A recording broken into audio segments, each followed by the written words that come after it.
Okay, in the first video we talked about what photosynthesis is and why it's important for you. This is the natural process that occurs in living cells that creates sugar. And all the sugar on Earth and all the sugar you've ever eaten was created ultimately by photosynthesis, and it also creates oxygen gas, which is released into the air, and we need to breathe that in order to be able to do aerobic cell respiration. So even though we can't do this reaction, it does provide us with the two key chemicals that we need to live. All right, so let's talk about, this is the what. What is it? Let's talk about some other basic questions like who does it, when does it happen, where does it happen, etc. So who is a very fundamental question. Which living things actually can do photosynthesis? And if you remember from the cell lectures that we did, we talked about the critters that have the organelles that are necessary for photosynthesis, and those are plants and algae. So here's a plant, and here's algae. Remember, algae is just simple plants that live in the water. This is ocean algae in the Sea of Japan. All of you have eaten some parts of plants, and when you do, you absorb the sugar from the plant and the starch from the plant, which was made through photosynthesis. You've also, although you probably don't know it, you've also eaten algae. Parts of algae, like the cell wall of algae cells, is used in a lot of commercial foods, a lot of packaged foods that we eat. For example, soups or ice cream.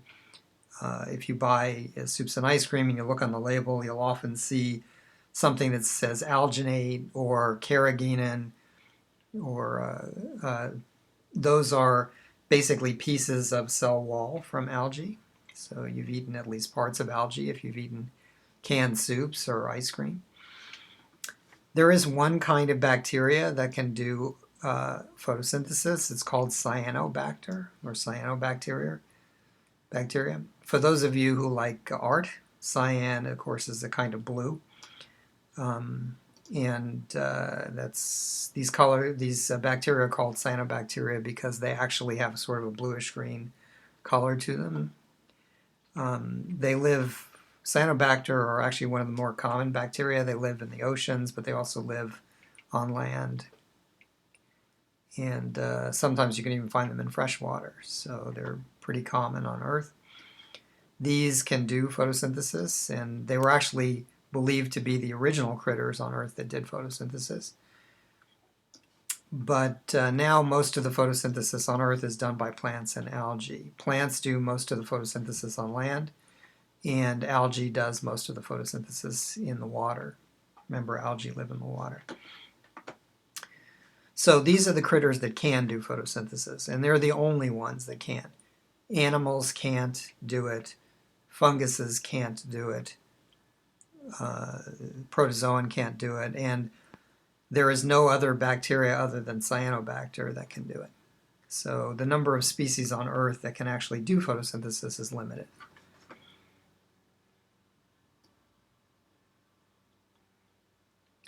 This, by the way, is a picture of ocean water. This is a drop of ocean water taken near the surface. And if you look at ocean water under the microscope, you can see these little cells. And these are different, obviously different kinds of cells, which are different critters. These little round green cells are algae cells. So this is microscopic algae that lives near the surface of the water. Whenever you go swimming, you're swimming along with some algae. And then these sort of brownish cells, these are protozoan. These are microscopic animals that feed on the algae. Of these two, only one of them can do photosynthesis, and that's the algae, green algae. The protozoan, they can't do photosynthesis, so they consume the algae. You always find these critters together because the protozoan eat the algae. And when you look at these critters together, algae and protozoan, they collectively together they're called plankton. So what we're looking at here is actually plankton, a mixture of the algae and protozoan here in the ocean. These are the smallest critters in the ocean, and ironically they're food for much larger critters, including the largest critters in the ocean. Whales eat plankton primarily. Okay, so that's the who does photosynthesis. What about the where? Well, plant cells and algae cells have an organelle where this photosynthesis occurs, and photosynthesis happens entirely inside this organelle. The organelle is named after its color. It's called a chloroplast, and the word chloro is Latin for green. So if you look inside plant cells or algae cells, you'll see that they look green, and if you look at their cells under high magnification, you'll see that at least some of the cells have these little green circles in them. These are the chloroplast organelles inside plant cells here. These chloroplast organelles are where photosynthesis happens. Now, algae are only one cell big, so all algae cells have chloroplasts, and they all do photosynthesis. But land plants are interesting because land plants, not all of their cells are the same, and not all of them have chloroplasts, and not all of them can do photosynthesis. Only some parts of land plants can do photosynthesis. So let's take a look at the major parts of a land plant. Here's a land plant. And some of you may recognize the major parts, what we call the stem, which is here. These are the stems, the leaves, and then the roots. Now, the roots are underground, and roots are made of root cells, so there are plant root cells that make up the roots. But root cells do not have chloroplasts, and they do not do photosynthesis. That's also why roots don't look green, because chloroplasts are the green organelle. The reason plants look green is because they have this green organelle in them, but not all plant cells have it. And the plant cells that don't have that green organelle are actually not green. So when you look at roots, you'll see those are not green or parts of the plant because they don't have chloroplasts in their cells. If you think about why there are no chloroplasts in the roots, think about the things that are necessary for photosynthesis.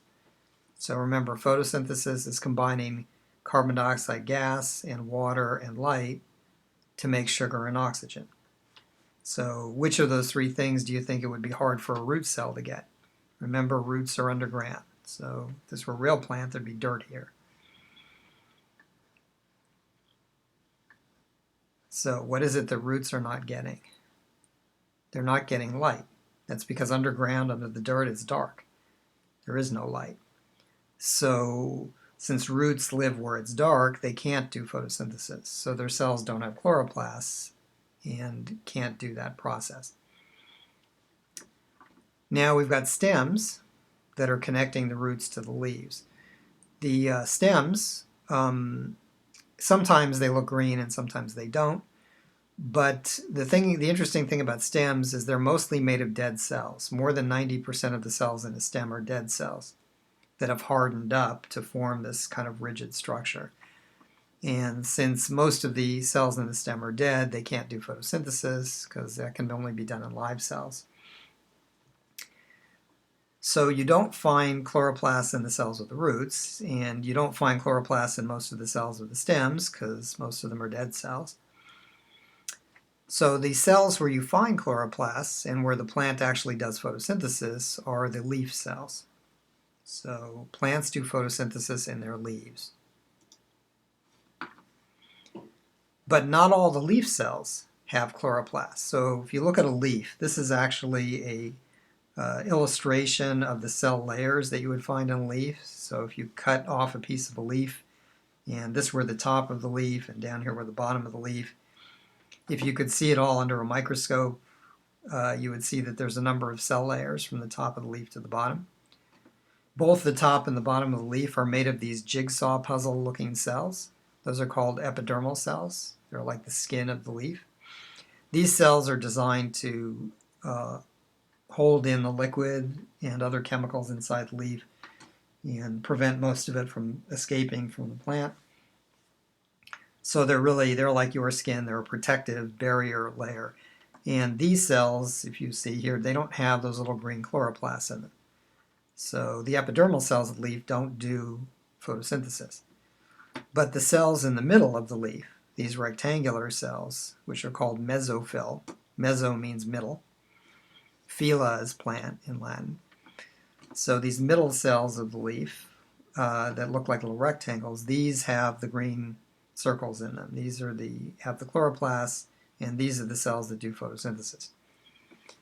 So if we're looking at algae and we're asking where does photosynthesis happen, in algae cells it happens inside the chloroplasts, and all algae cells have chloroplasts. So every algae cell can do photosynthesis.